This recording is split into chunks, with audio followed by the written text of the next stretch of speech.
দুনিয়াতে যত অদ্ভুত অদ্ভুত প্রশ্ন সব আপনি মুসা আলাইহিস সালামের মাথা থেকে পাবেন। বিভিন্ন বিষয়ে আল্লাহরে প্রশ্ন করতেন। সাইয়েদনা মুসা আলাইহিস সালাম আল্লাহরে বললেন, আল্লাহ আপনি আমার এমন একটা জিকির শিখাইয়া দেন যে জিকিরটার শব্দ আপনি আর আমি ছাড়া কেউ জানবে না।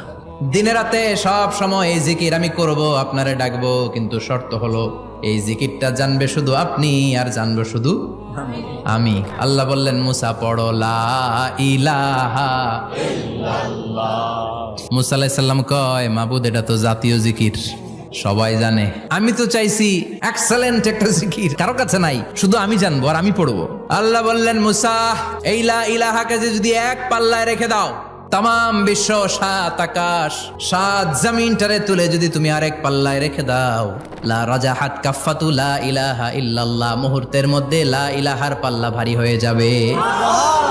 ও মুসা, তুমি যতই এক্সক্লুসিভ জিকির চাও, লা ইলাহার চেয়ে দামি জিকির আমার কাছে নাই।